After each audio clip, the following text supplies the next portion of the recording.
We're not the suits that talk football. We're the dudes that know football. And you've just crossed over into the trend zone. Dave here with Casey. We are the football dudes. Are you ready, brother? You got that right, bro. Next stop, the trend zone. It's Wednesday, December 6th, and we're coming at you from Los Angeles, California. And it is actually slightly chilly, 61 degrees here in Santa Monica. Frigid. Frigid cold. It was a little warm when I got in there and stuffy. I had to open the sliding glass door.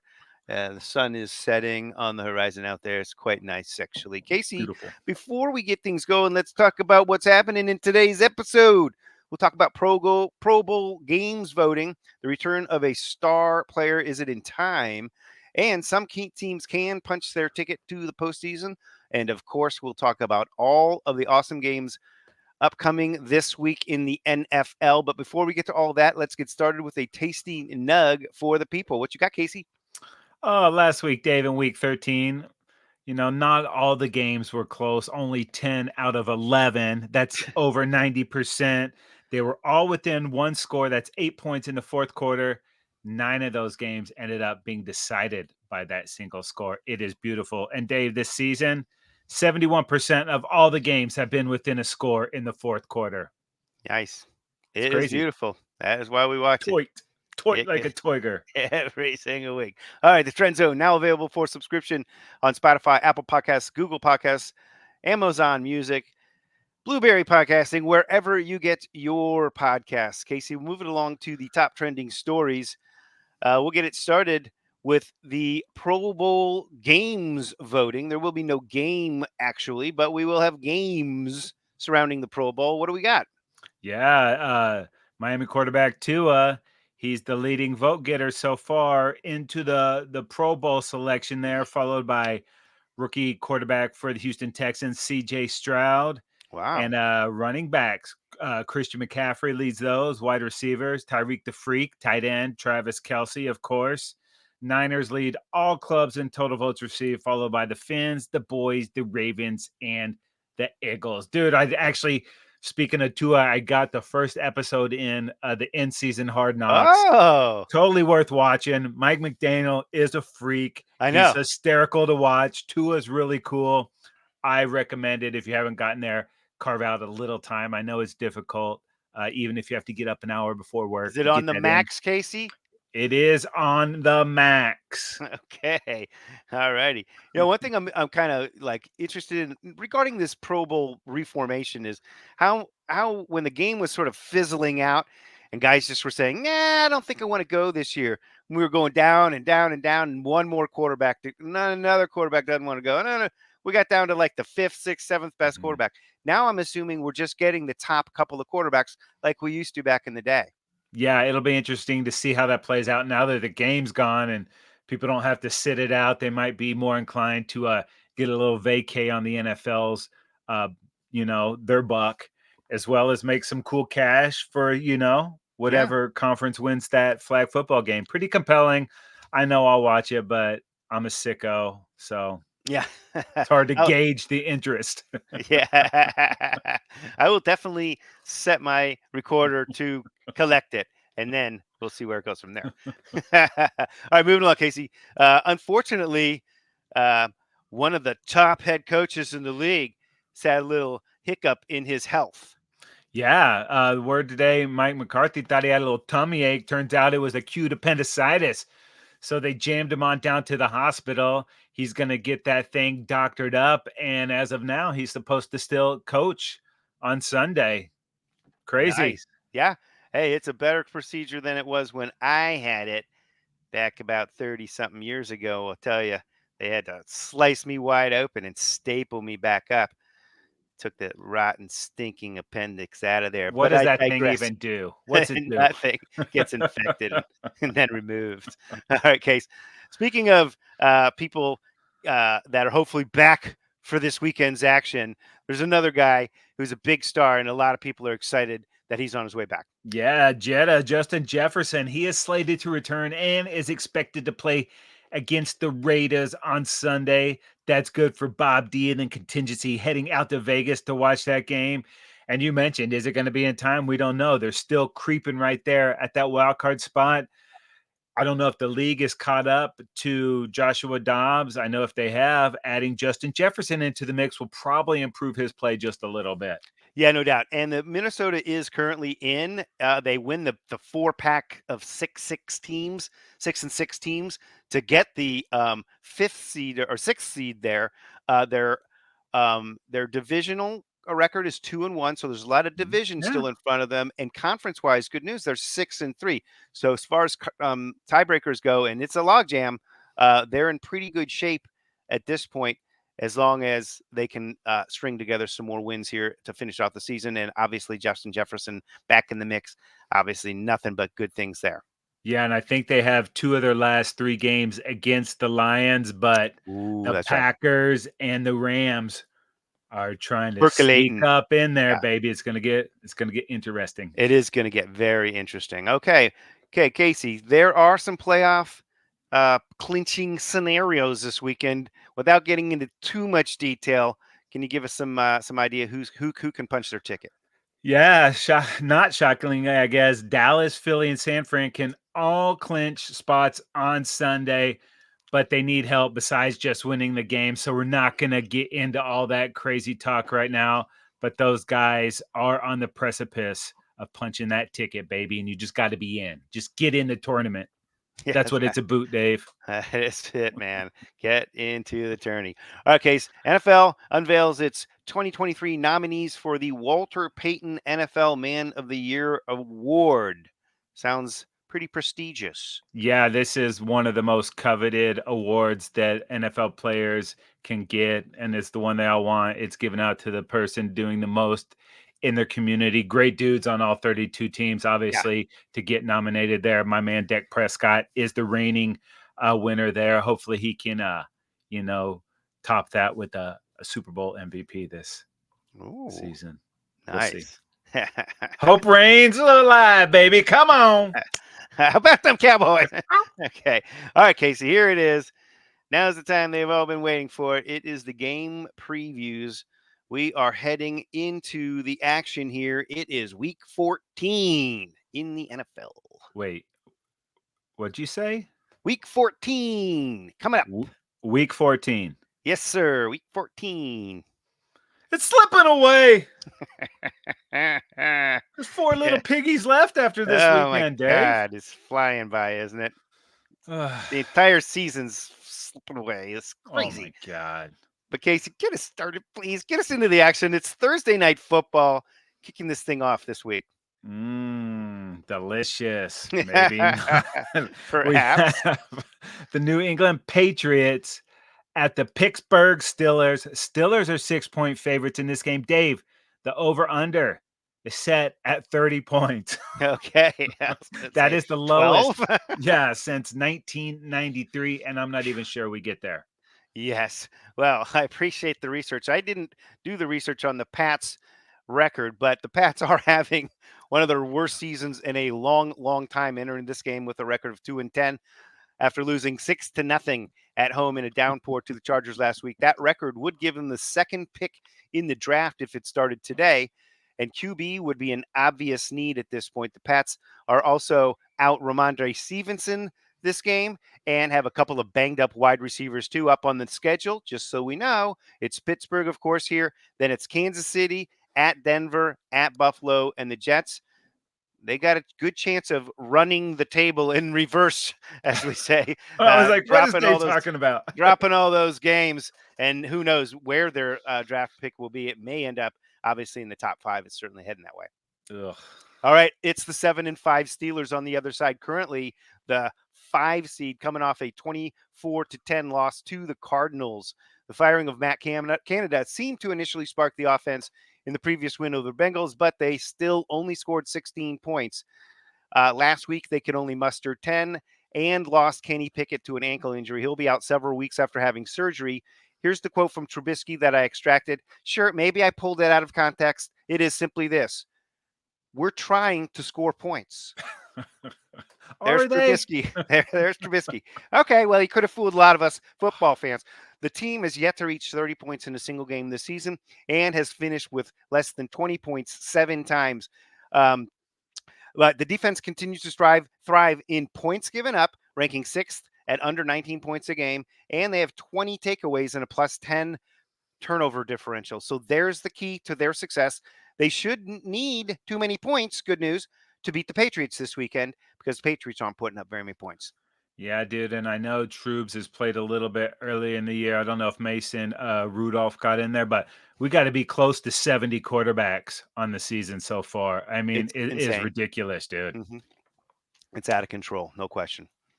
All right, up next, KC, it's the Tampa Bay Buccaneers at the Atlanta Falcons. Falcons at home, favored by 2.5. Yeah, and these Falcons winners at 2 in a row. Desmond Ritter with his first road touchdown pass on U.S. soil, Dave. Bijan's leading all rookies in rush yards, 756, second in scrimmage yards at 1,022. And Bijan and Tyler Algier are a very strong 1-2 punch. And Yeah. now they're trying to work a little Cordero Patterson back into the mix. So that creates a new dynamic with that running game. But this team is led by their defense. Dave, you ready for me to blow your mind, bro? Okay.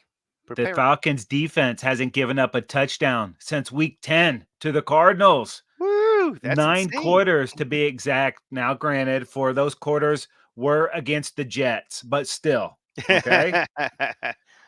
Jesse Bates, a career high fifth interception of the season. These linebackers, dude, Landman, Ellis, and Bud Dupree are balling. Last week, Bud Dupree, 7 tackles, 2 sacks, and a forced fumble. A win would give these Falcons the season sweep of the Bucks. Then it's at the Panthers, hosting the Colts, and at the Bears before a Week 18 at the Saints. That game could be for the NFC South or not matter at all. These dirty birds control their own destiny. Nice. Crazy. Yeah, well, let's talk Bucks here. The Bucks defeated the Panthers last week to bring their record to 5-7, tied for second with just New Orleans. New Orleans just a game back of Atlanta is where they sit right now, and that is of course in the NFC South, where it is a 3-team race basically at this point. Tampa Bay lost to Atlanta in Week 7, so a win here would go a long way for their chances of making the playoffs. A loss would be devastating as the wild card route is pretty crowded with lots of teams. Um, and they're currently the 10 seed. So they're Yeah. pretty far back. They really need this one. Baker Mayfield passed for 275 and a touchdown and a pick in the week 7 meeting of these two teams.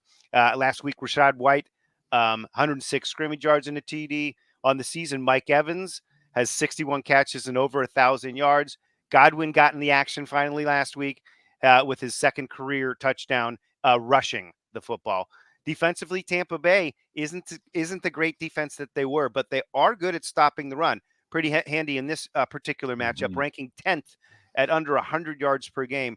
And they're also tied for 10 in points at just over 20 points a game. So the defense is obviously going to have to step up to the challenge in this game to stop that running game of the Falcons, which is pretty good.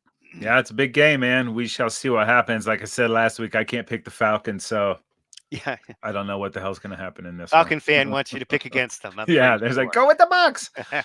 All right, Dave, up next, we have the Los Angeles Rams at the Baltimore Ravens, and the Ravens are 7.5-point favorites, but these Rammies are getting hot at the right time, dude. That is correct, sir. The Rams have won 3 straight, handling the Browns 36-19, and at 6-6, they're currently the 8th seed, losing the tiebreaker to 2 wildcard teams. Getting quarterback Matthew Stafford has been the key to their resurgence. Last week, Stafford passed for 279 and 3 TDs, no picks. Wide receiver Cooper Kupp had his second receiving touchdown of the season. We'll see about his health, the health of these receivers in particular. Puka Nakua had 6 touches for 139 yards and a touchdown, but he did get hurt and he played through that pain. So we'll see if he's going to be good to go. I'm imagining he will make an appearance here. Kyron Williams had 112 yards from scrimmage and touchdown last week, and Stafford and the Rams offense, they will have their hands full with a really good Baltimore defense, which is very good against the pass, and on defense, very stingy at giving up points. So on defense, the Rams have to stop that top rushing offense in the league that the Ravens are bringing to this table. Yeah, the Ravens are coming off their bye, which came at a great time for them. They were really banged Sure up. did. As you mentioned, this is the number 1 rushing team in the NFL at almost 160 per game. totes obs that is in part due to Mr. Lamar Jackson. He leads QBs with 574 rush yards. He's the first QB ever with 500 plus rush yards in each of his first 6 seasons. The downside to all that running is Lamar has fumbled 11 times this season. He's only lost 6 of them, but that is second most in the NFL. That's not where you want to be towards the top. Nope. Also, getting major contributions from rookies Keaton Mitchell and Zay Flowers. So this Monken offense is kind of coming together. You mentioned this tough defense, one of the NFL's best, lead in the league in defensive scoring, giving up just 15.6 per game. I got a big buck coming, Dave. Uh-oh. But the Ravens have allowed 174 points this season. Nearly half, 83, have been scored in the fourth quarter or overtime. They're Yeah. fading late in these games. Yeah. Although plug ears real quick, Dave, against the Chargers, they only allowed 1 touchdown and got 3 stops in the fourth quarter. Yep. So they hope that that's a new trend for this defense, especially on the other side of the bye. Currently, the Ravens are the 2 seed in the AFC, but they have a pretty brutal schedule down the stretch at the Jaguars, at the 49ers, hosting the Dolphins, and then hosting the Steelers. That's going to put these Ravens in playoff mode for the last month of the season. But do not fret. Lamar is 18-1 with a 98.1 passer rating in 19 career starts against the NFC. Wow.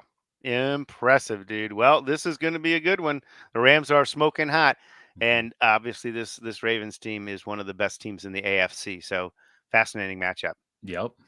All right, up next is the Detroit Lions on the road at Chicago to pay the Bears, and the Lions on the road favored by just 3.5. Yeah, the Lions had bounced back, but barely last week. They watched a 21-0 lead turn into a 24-21 lead before pulling away late, but they haven't won a game by more than 5 points since October. Why they are winning is because of rookie tight end Sam Laporta, the fourth rookie tight end ever with 9 catches, 140 yards, and a touchdown in a single game.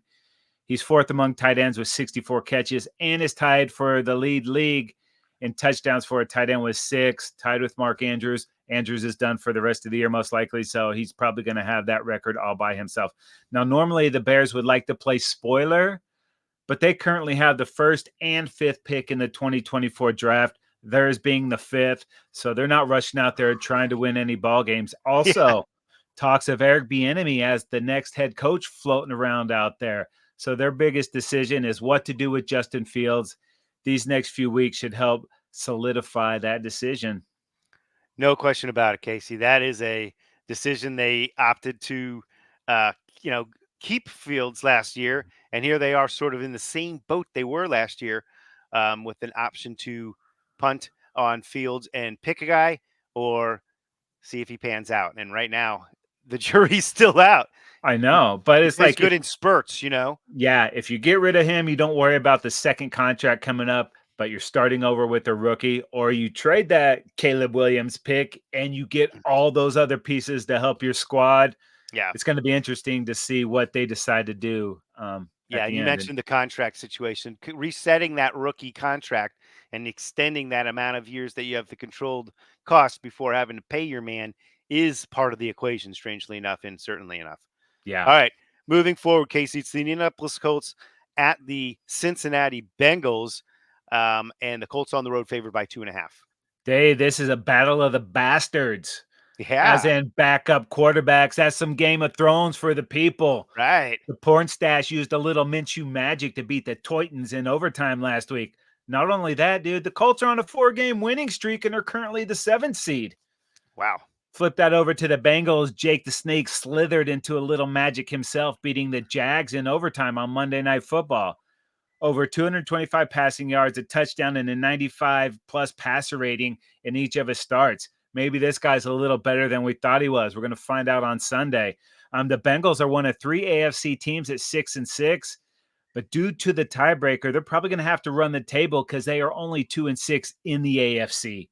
Yeah. Dave, I declared them dead last week, so I ask you, who they think going to be a zombie? Nobody. This is a fascinating game. The Minshew magic on one side, and the way Browning played the other night really shows you the capabilities that he brings. If Mhm. he continues to play at that level, then he can use a lot of those obviously killer weapons that the Bengals bring to the table. And can the Minshew magic continue?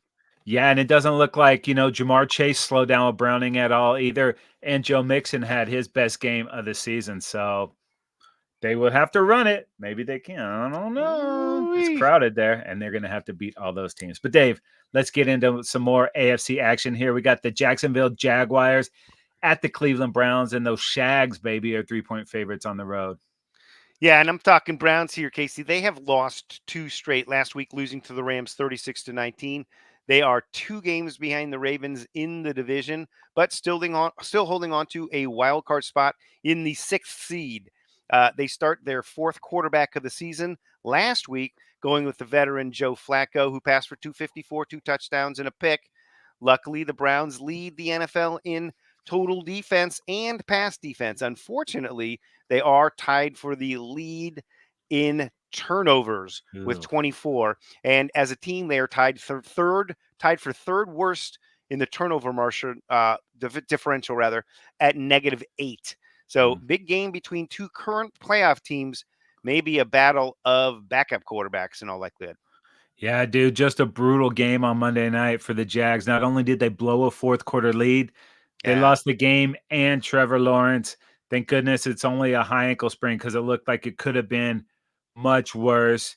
But nonetheless, Trev will be out indefinitely. They said he's already out of the walking boot, so that's a good sign. But I can't imagine he's going to be back in the next couple weeks if it is the high ankle sprain. CJ Beathard, he's been around football his entire life and is one of the more experienced backup quarterbacks in the league. Dougie P should be able to dial up a game plan to fit CJ's skill set. The Jags are also going to be without Christian Kirk for at least this week and maybe more. That core issue sounds like it could be a season ender unless they make a yeah. run into the postseason. So maybe you want to look at Parker Washington as a fantasy option replacement there. The Jags defense had been pretty solid, but got absolutely torched on the ground and through the air last week. Luckily, this Browns team is no offensive juggernaut, and maybe they're lucky this game is in Cleveland. The Jags are the NFL's only team that is undefeated on the road. So far, perfect 5-0. Now, while this game is not technically a must win, the Jags lead in the AFC South is down to just one game, bro. And they have a trip to Baltimore next week, followed by games at Tampa, hosting Carolina, and then at Tennessee. So you don't want to lose these games, especially to AFC teams fighting to get into the playoffs. Yeah, no doubt. And I'm just looking at the depth chart here with the questionables on this team. Trevor Lawrence, CJ Beathard questionable, Ooh. ETN questionable, Dearness Johnson questionable. You mentioned Kirk and Zay Jones also questionable. I mean, Dude. they are suddenly very banged up on that side of the football. Um, wow. Ugh. We'll see. I mean, yeah, I hope a lot of those guys can get back out there. They are a fun team to watch, and this will be a better game with those guys on the football field. Dude, going into this week, they're fighting for a top seed in the AFC. With how the chain of events went down, they could be a wild card by the end, in 4 weeks, man. Yeah, Still, there's going to be a lot of there are no jockeying for different guarantees at this positions. No, point. not at all. Well, I can guarantee you one of these teams, Dave, is not going to be in the playoffs. And we're talking Yeah, Carolina Panthers at the New Orleans Saints. And the Saints are 5.5-point favorites at home. yeah. The 1-11 Panthers have struggled mightily all season, and firing head coach Frank Reich didn't give them the boost that they were hoping for. Top draft pick QB Bryce Bryce Rice, Young. he's nice. Say it nice. Bryce Young played okay last week. Chuba Hubbard, a season high 104 yards and two rush TDs, but they still lost to the Bucks 21-18. Not much to get excited about at this point for the Panthers, as they don't even have their top draft pick, and they very well could earn the top pick in the draft. They use that, of course, in the trade up for Bryce Young. The Saints, on the other hand, lost their third game straight, losing to the Lions 33-28, and at 5-7 currently are outside of the playoffs, third in the division and the 11th seed, but just one game back of two wild card teams. So last week though, Derek Carr was having a decent game, but got hurt with a concussion among other issues. and was replaced by Jameis Winston. If they can get a clean game from Winston, and that's a lot to ask, and a good performances from the best players on their offense, including Alvin Kamara, Olave, or Olave rather, and Taysom Hill, who's also banged up at this point. They should be okay in this one. The Saints defense, which has been solid all season, as long as they can contain the Panthers on the ground, they should be okay. Yeah, we shall see, but they should smoke those cats, especially if they have any hopes of Yeah, getting that it's a South must title. win, right? I That's mean, their let's only be way honest. into the playoffs for Right. sure. All right, up next is the Houston Texans at the New York Jets, and the Texans on the road are favored by just 6 against this Jet squad. Yeah, dude. Let me see how I can spin this thing. Robert Saleh, he coached D'Amico Ryans as a player in Houston in 2006 when Saleh was a defensive quality control coach. In 2017 with the Niners, Saleh was the DC, and Ryans broke into coaching as the defensive quality control coach. Now the pupil snatches the pebble from the master's hand. These teams are going in different directions. Yep. CJ Stroud is on pace to become the first rookie quarterback to lead the NFL in passing yards since Davey O'Brien. You remember the 1939 season, Dave? Of It's course one of my I do. favorites. Yeah.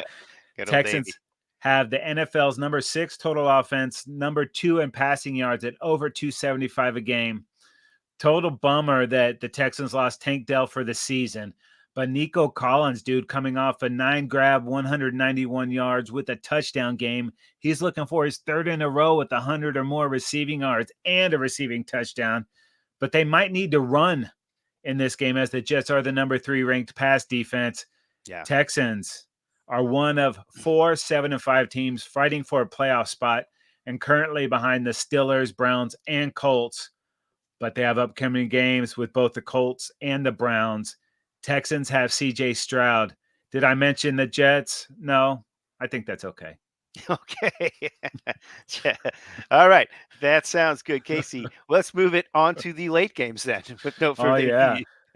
The Bob D special, the Minnesota Vikings at the Las Vegas Raiders, and the Vikes are 2.5-point favorites at the Death Roomba. Vikings coming off their bye week and are on a 2-game losing streak after the 12-10 loss to the Bears on Monday Night Football a couple weeks ago. After losing Cousins for the season and trading for Dobbs, they were able to get 2 wins to continue their winning streak to 5 games. But since then, since being acquired, QB Josh Dobbs has 7 TDs, 4 passes, and 3 rush in 4 starts with Minnesota. Unfortunately, the last game for Dobbs was a disaster, tossing 4 picks in that one. And the Vikings are hoping Dobbs can rekindle the magic he had when he first arrived there. Another loss would likely knock them out of that 6th seed and out of the playoffs for the time being.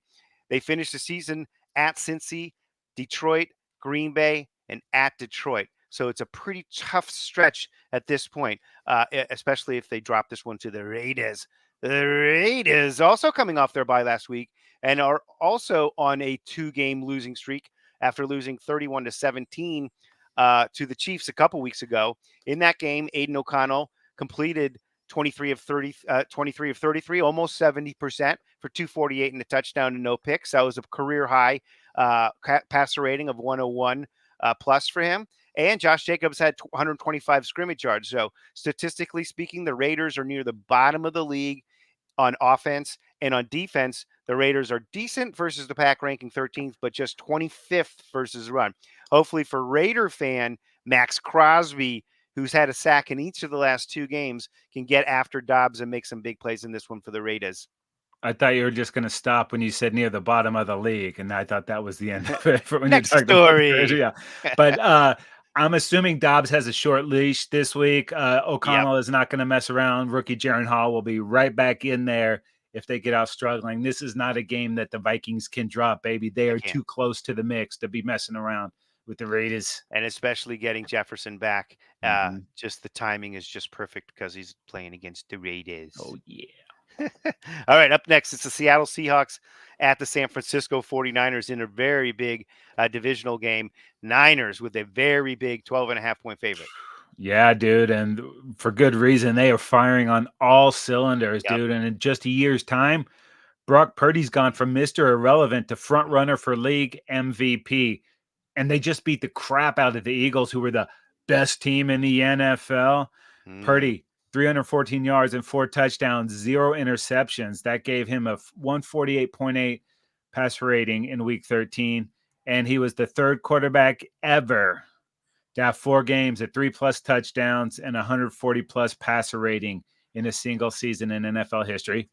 And he leads the NFL in passer rating, completion percentage. Dude, this guy is balling out. Yep. It's going to make a lot of people reevaluate their evaluation systems of the draft. There's always one that gets through, and it looks like this guy. It helps to have that sicko Christian McCaffrey in the backfield. He's Yeah. leading the NFL in scrimmage touchdowns with 17 and rushing yards. He's second in scrimmage yards at over 1,400. And he's averaging, dude, 172 scrimmage yards a game. He is Wow. a freak. Not only did they Yeah. beat the crap out of the Eagles, it's how they did it, dude. Total physical domination. And Yeah. what's even scarier is how balanced this team is. Top 3 in scoring offense at 29.3 a game. That's good enough for third. Scoring defense, second at under 16 points a game, as well as fifth in total yards allowed, under 300, and third in total offense. So both sides of the ball, there's no deficiency there. And this defense, 36 sacks and 21 takeaways. This is the best team in the NFL. Does that mean they'll win the Super Bowl? I sure hope the hell not. It's still to be determined, but this team has it all, dude. Yeah. I'd like to give Shanahan credit for finding the gem in quarterback Purdy, but it's the same dude who traded 3 number 1 picks up, right, to pick a Yeah. different dude. It was Greasy that found that guy. Anyways. That's right. And yeah, and who did they beat last week though, Casey? I didn't. Oh, Did you yeah, it was mention the that? Eagles. I think Okay. it was 42-19. Okay. Just wanted to clarify that. I wasn't sure if I heard that right. Okay. Up next, I'm going to talk about the Seahawks, Casey. And this is a big game, obviously. It's a rematch of a game from a couple weeks ago, just a couple weeks ago, Thanksgiving evening, dominated by the 49ers 31-13. The Seahawks have dropped 3 straight. They're feeling less confident, obviously. They lost to the Rams, 49ers, and then obviously a big shootout loss 41-35 to the Cowboys. And at 6-6, they're 3 games back of the Niners in the West and have dropped out of the playoffs. And at the 9 seed, losing a 4-team tiebreaker currently. So, needless to say, this is a big game. Last week, Seahawks offense was unstoppable in a lot of ways. The offense never punted, but the defense could not get the stops they needed to get that W against your Cowboys. Smith passed for 334, 4 touchdowns, 1 rushing, and he had just 1 pick. And, they're likely to be limited, though, at running back. Both Kenneth Walker and Zach Charbonnet questionable for the game. So that's a big, big setback there. And that means more is going to fall on the quarterback and the wide receivers, Metcalf, Lockett, and Smith and Jigba. Last week, Metcalf did have 6 catches for 134 yards and 3 receiving touchdowns. Helped me in one fantasy league, killed me in the other. As such is the life of a fantasy nut. Anyways, Smith and Jigba had a career high 7 catches in that game too. So they're getting good productivity there. Overall, the offense has struggled though to run the football, ranking just 27th, and not having their running backs is not going to help that at all. It's under 94 rushing yards a game. That'll be more of an issue, obviously, this week than ever. But they're below average. Seattle defense will have their hands full trying to slow down a very good 49ers offense, especially versus the run. As a team, they're going to need to find a way to reduce penalties too. I mean, you can agree last week watching that game was awful. Way too many penalties last week. The Seahawks need this win so badly, and the 49ers are not a great opponent for a desperate team. No, and the Seahawks have the Eagles next week, so they're in the thick of a gnarly part of their schedule. Brutal. They could see themselves falling out of the nest and right out of the playoffs. Yep.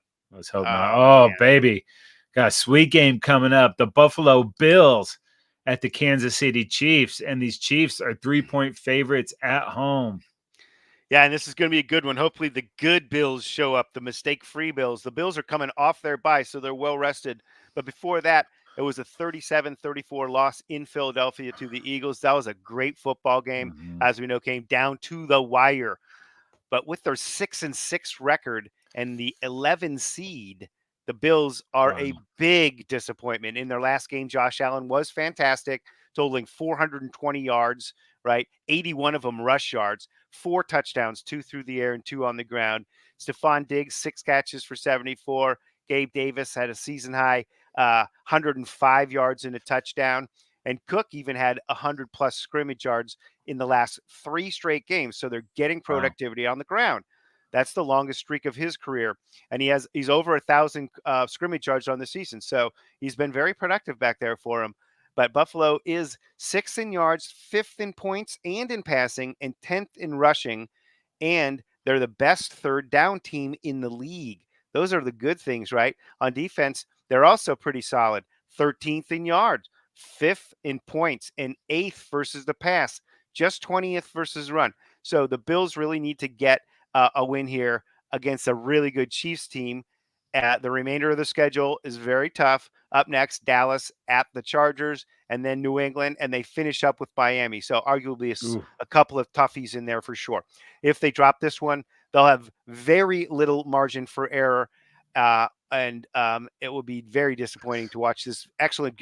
I just read those statistics. You would think this team would have 8 wins, 10 wins, whatever, but they look like they're going to be on the couch watching the playoffs, just like I am. So disappointing, dude. Such high expectations for this team, and they're good enough to do it. It's just been in the details. It's really cost them that stupid Denver game when they had 12 people on the field for the Oh, field goal that that they one missed. sickens Yeah, me. that's given away. But I'm here to talk about these Chiefs, Dave. Yeah. Not counting the one play drive before halftime, the Packers limited these Chiefs to just 7 drives the entire game. Talk Wow. about how do you beat the Chiefs? You keep Mahomes on the sideline, and that's Exactly. exactly what the Packers did. Throw in them going 2 for 4 in the red zone, and you get a 27-19 loss. But it's not the end of the world for these Chiefs. They don't call Isaiah Pacheco the Tasmanian devil for nothing. Dude had 110 rushing yards on just 18 carries last week. And on 10 of those carries, or 56%, he picked up at least 5 yards. Dude also averaged over 4 yards after contact. All right. This guy runs with a lot of anger, and it's Yeah. apparent every time. I love the way Very he physical. plays. Back-to-back games with at least 8 grabs for Rashee Rice, but only 64 yards last week and no touchdowns. Got to get that big play as a part of this offense again. He is getting more opportunity. He was on the field for almost 70% of the plays last week. You see that rising up every week, but they need to cash in on those opportunities. And it's shocking to hear myself say this, but number 15 has to play better. In Kansas City's 3 losses, Mahomes has 4 interceptions and just 3 touchdowns. That Hmm. doesn't sound Mahomes-esque at all. And overall, these Chiefs are -6 in the turnover ratio, and those turnovers have come at very costly times. 2 red zone turnovers versus the Eagles, and they lose that game. They are not good enough this year to overcome such costly mistakes. I Yep. wouldn't quite say carrying the team, but the defense is carrying this team. Number 4 Yeah. in total D, number 3 in scoring defense. It's helped keeping these games close as the Chiefs are struggling to score points. The Chiefs struggling to score under 23 points a game. The good news, Mahomes 16-3 after a loss, and he hasn't lost back-to-back games since 2021.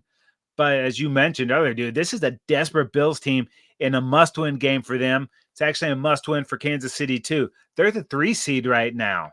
Ah, And yeah, right. And it's going to be a chaotic 4 weeks in the AFC playoff race, and it will be a very unfamiliar path if the Chiefs end up as that 3rd or 4th seed, get one game mm, at home, and then do the rest on the road. wow. That would be Crazy. interesting Hmm. indeed. No question about it. Big game indeed. Must see, Casey. Up next, it is the Denver Broncos at the Los Angeles Chargers. Chargers are at home and favored by 3 in this one. Yeah, the Broncos were one of the hottest teams in the NFL. They had won 5 in a row, Yep. but it was a dangerous red zone interception that thwarted the Broncos' comeback bid last week. I know you probably saddened you a little bit to see that game end like that, right? He just flinged it out there for anyone. Brutal. A slow start did not help. The Broncos punted on their first 4 possessions and were down 13-0 before they got anything going. Not only that, Broncos 0 for 11 on 3rd down. and lost the turnover battle 3-0. During the 5-game win streak, Russ, 0 interceptions. Last Sunday, 3 of those bad boys. If Russ is going to cook, interceptions cannot be part of the recipe. Javante and Samanje have been a pretty good 1-2 punch at running back, and Cortland Sutton, a career high 9 receiving touchdowns with at least 1 TD in all 5 road games this season. But Russ has been sacked 36 times this year, and that may be a problem on Sunday, which I'm sure you're going to get to that pass rush. The Chargers. Defensively, the Broncos have kind of turned it around. They haven't given up more than 22 points in a game since October 8th. To the Jets. What? Crazy. What's going on? Strong linebacker core with Singleton and Jewell, and they lead the league with 22 takeaways, but they can be run on. And actually, the worst run defense in the league. Can the Chargers take advantage of that matchup? It is going to be key. We shall see, because the Chargers have struggled with that, Casey. But the Chargers did snap a 3-game losing streak last week, beating the Patriots in a downpour in New England by a thrilling score of 6-0. At 5-7, they likely need to run the table to have a chance to make the playoffs. And this is the first of 2 games against the Denver Broncos. They'll meet again in week 17. The Broncos are just a game in front of the Chargers, so this is really a game the Chargers have to win. And if they do, they'll be in second place in the division. But more importantly, because that's not really that important, more importantly, they'll be just 2 games back of all 3 wild card teams, and plenty of football left to play, just 2 back with 5 games left. Okay, so let's say right now, yes, they are the 12 seed, and so a win would be absolutely enormous. Chargers offense has been decent despite losing 2 of their best 3 wide receivers and their center, but they have failed to establish a run game all season. Hence, a bad, not necessarily a great matchup, since they can't necessarily take advantage of the Broncos' weakness there. On defense, the Chargers have given up a ton of yards, last in yards given up and second to last in the past, but they are decent at stopping the run. And actually, they're 19th in points given up on the season at just 21.5. So despite all the yards they've given up, the most important stat actually is points, Yep. and they are 19th in that category. And they are third best on third down, which seems surprising being a Charger fan, how many times we give up a first down on third down due to penalty. Yeah, that doesn't seem like it jives with my brain as much Right. Charger football as we've watched. Yeah, their third best defense on third down. Last week they pitched a shutout in New England. It's New England, yes, but a shutout does count for something. Yeah. They're feeling like they've played a couple of good defensive games in a row, even though it was a loss against the Ravens. They did limit the Ravens' high-powered offense to just 20. Still remaining on the Chargers schedule: Las Vegas, Buffalo, at Denver, and finish the season with Kansas City. Let's hope that last couple of games there, Denver at Denver, and then hosting Kansas City, is a big one they have some meaning at that point. Hopefully, Yeah, at least for the Chargers, man. Hopefully the Chiefs got their stuff done. And although maybe you're fighting for the division, anything can happen. It's a crazy season. All right, Dave. It is time. The big boy coming up is the Philadelphia Eagles at my Dallas Cowboys. Cowboys are 3.5-point favorites against the best team to ever be in the NFL. Wow, So, surprising, Casey. Cowboys are at home, but on a neutral field, I guess they'd be favored by half a point at this point. This is a rematch of a game at Philly, won by the Eagles 28-3. That was in week 9. The Eagles had won 5 straight, having beaten Dallas, Kansas City, and Buffalo in consecutive games until dropping last week's games to the 49ers in decisive fashion, as you mentioned previously, 42-19. Casey, their record drops to 10-2. Still the best record in the league, but their lead for the top seed is now lessened, and the bye is now, they're just 1 game ahead of San Francisco, Detroit, and Dallas. So correct me if I'm mistaken, Casey, but a loss to Dallas here would put the Cowboys in first place due to their divisional record. And they would win that tiebreaker 4-1 versus 3-1. But Philly does have a better conference record, 6-1 to that's the 6-3. So rub. bigger picture when we Yeah. look at this, that makes this an absolutely enormous game for both teams' playoff hopes and certainly divisional hopes. So the Eagles would conceivably still be in control of their playoff destiny, even with a loss in this. if they could still win the rest of their NFC games. The Philadelphia win, low likely wins the NFC East for them and keeps them in control of the top seed and the bye. Back to last week's loss to the 49ers, the Eagles dominated the game early, but were unable to score TDs, settling for just 2 field goals and a 6-0 lead at the end of the first quarter. Well, the rest of the game, the 49ers dominated 2 touchdowns in each quarter, and Jalen Hurts, he was phenomenal, really. 2 touchdowns, no interceptions. A.J. Brown, 8 catches, 114 yards. Devontae Smith, a season high 9 catches, 96 yards in his 6th touchdown on the season. And in the week's 9 game versus Dallas, it was a very good football game. Hurts had 3 TDs, 1 on the ground, and 0 picks for a 130 passer rating. Mm-hmm. A.J. Brown had 103 yards. Devontae Smith scored a touchdown in each of the last 3 games versus Dallas. So he's finds his mojo there. Overall, the Philadelphia Eagles offense has been great. 8th in yards, 4th in points at over 27 a game, 13th in passing, 8th in rushing, number 3 on third downs. They've dropped there a little bit. And the Eagles defense pretty solid too. 22nd in yards, 4th versus the run, but just 29th versus the pass.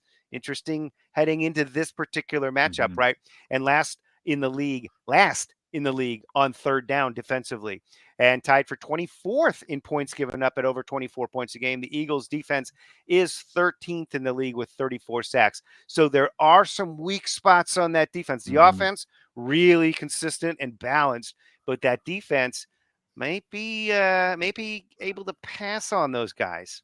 Yeah, and Dak did a great job last time. The problem is, even winning this game, one of these teams plays at Buffalo, at Miami, hosts Detroit, and then at Washington, and the other one at Seattle, host the Giants, Arizona, and then at the Giants. So one, I want to be the latter yeah, team. right. Oh man, we mentioned earlier surprise surgery on Big Mike. He had a tummy ache, thought it was a bad batch of Whataburger, but it was that appendicitis. But they're stitching him up probably right now as we speak. And he's a Pittsburgh dude, so he's tough as nails. He'll be on the sidelines. Maybe if it was the Giants, he takes the game off, but this is Philly. He will be there. Book it, baby. These boys have won 4 in a row since losing to the Eagles. And in that game, Dak had 374 yards and 3 touchdowns. But we're just inches away from winning a game they felt like they should have won. The touchdown that almost went to Schoonmaker, Dak on the 2-point conversion. We're literally talking inches in both of those. Yep. Eagles had 3 fumbles and they recovered all of them. So I don't know that the breaks go all their way in this one. Let's sure hope not. But since that game, Dak Prescott has been playing some of the best football of his career. Since then, 102 of 146, that's 70%, 1,223 yards, 13 touchdowns, and just 1 interception. He can't read defenses. He's interception prone, all these things that the garbage that they were spewing last year. Dak leads the NFL with 26 TD passes, second with a 108.3 passer rating.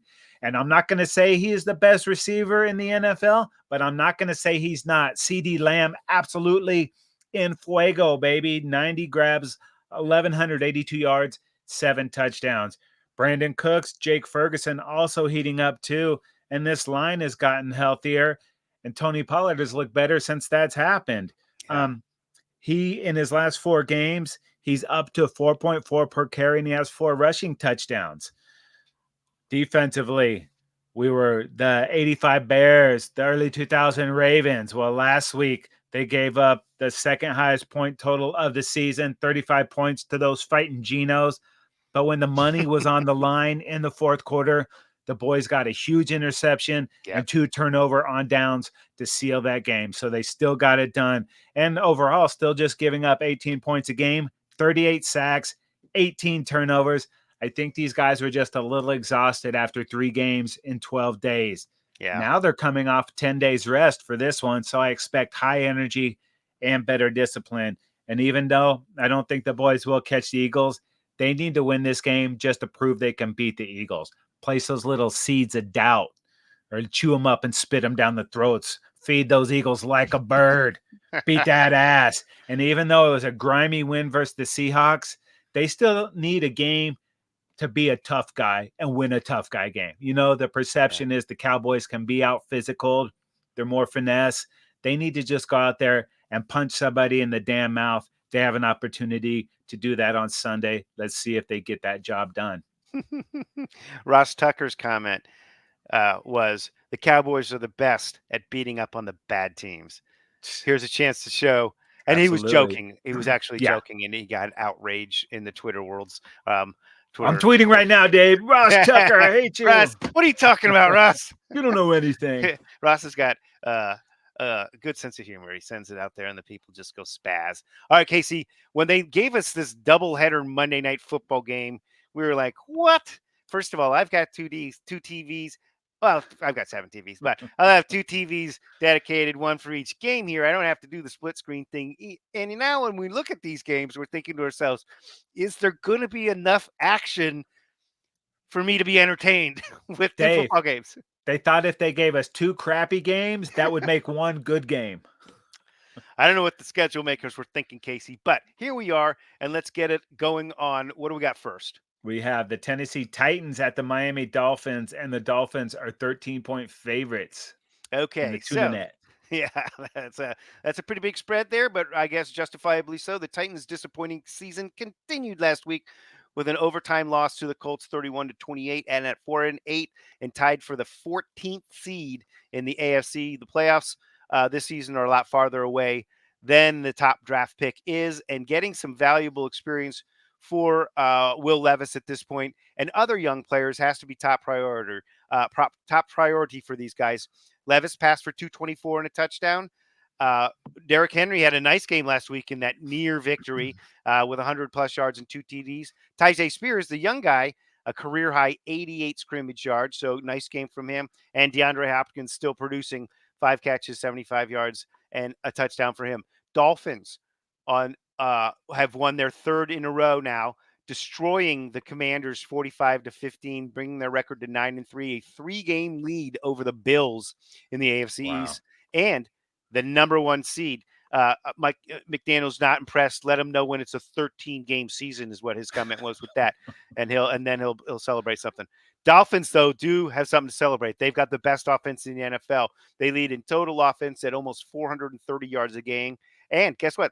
They rank second now. They've led all year in scoring. They're 32 points a game. I wonder who could have possibly passed them, Casey. How about them Cowboys?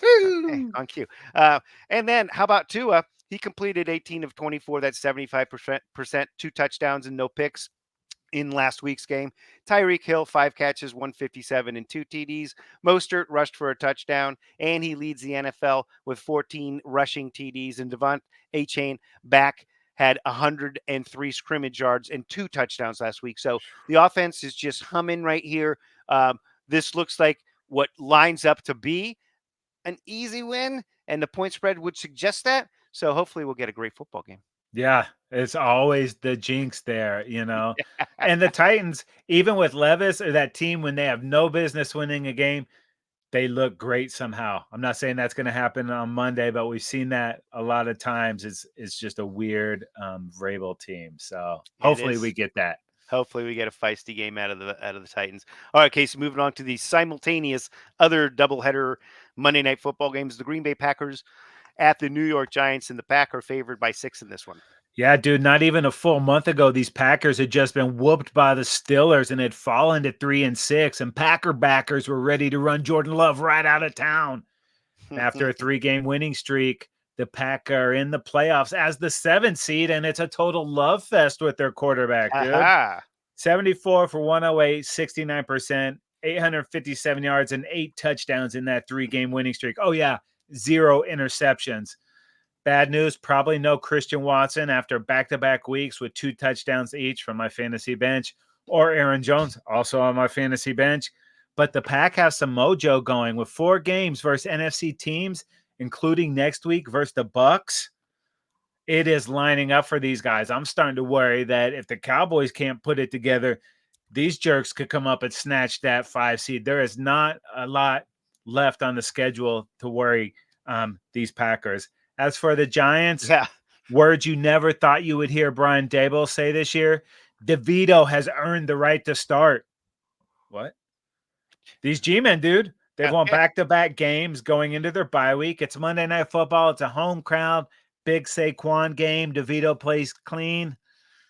I don't think that all of that happens, but maybe we get some bizarro world Monday night games and the Titans and the Giants somehow win. Yeah, I mean, no question about it. This one looks like a clear advantage for the Pack, but the Giants have put together some good football of late. Tommy DeVito playing hard, right? Yeah, Earned the he used right, to as work you on the said. docks when the unions were on strike. Now he's That's playing for the Giants, baby. right. Oh man, this is going to be a good weekend football, isn't it, Casey? Oh, yeah, you got that right. As long as my Cowboys beat those stupid Eagles, that's all I need. All And a right, so fantasy many. win. Oh, a fantasy win. Oh, Yeah. that's important. The playoffs on the line, right? Playoffs. All right, so many ways to check out the Football Dudes Trend Zone, now available for subscription. Spotify, Apple Podcasts, Google Podcasts, Amazon Music, wherever you get your podcasts. Go ahead and subscribe to our YouTube channel. Go search for the Football Dudes. You will find us. Like us on Instagram and Facebook. Follow us on Twitter, Football Dudes LA, and make sure you tag us across all social media platforms. Or just go to footballdudes.com. It's all there for you. That's going to do it for this episode of the Trend Zone. We're not the suits that talk football. We're the dudes that know football. For Casey, I'm Dave, and we are out of here.